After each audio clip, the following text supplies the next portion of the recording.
IPL 19వ సీజన్లో Kolkata knight riders తీరు మారలేదు. సీజన్ మొదలై 3 వారాలైనా కేకేఆర్ ఇప్పటివరకు గెలుపు ఖాతా తెరవనేలేదు. వరుసగా 4వ మ్యాచ్లోనూ ఓడిపోయింది. చెన్నై సూపర్ కింగ్స్ ఆల్రౌండర్ షోతో అదరగొట్టిన వేళ చేజింగ్లో కోల్కతా చేతులెత్తేసింది. ఈ మ్యాచ్లో టాస్ గెలిచి ఫీల్డింగ్ ఎంచుకున్న కోల్కతా నైట్ రైడర్స్ చెన్నైని తక్కువ స్కోర్కే కట్టడి చేయడంలో విఫలమైంది. ఓపెనర్ రుతురాజ్ గైక్వాడ్ నిరాశపరిచిన సంజు శాంసన్ తన ఫామ్ కొనసాగించాడు.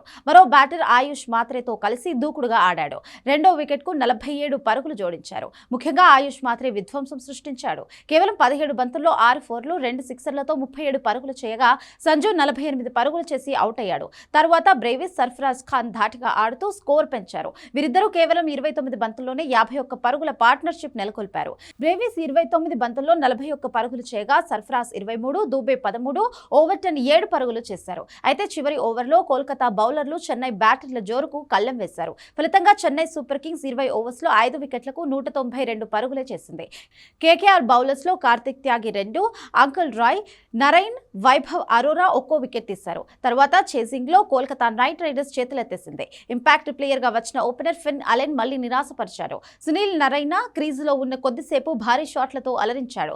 17 బంతుల్లో 2 సిక్సర్లు 2 ఫోర్లతో 24 రన్స్ కు అవుట్ అయ్యాడు. ఈ దశలో రహానే, రఘువంశీ ఆదుకునే ప్రయత్నం చేశారు. ఈ క్రమంలో 3వ వికెట్ కు 50 పరుగుల భాగస్వామ్యం నెలకొల్పారు.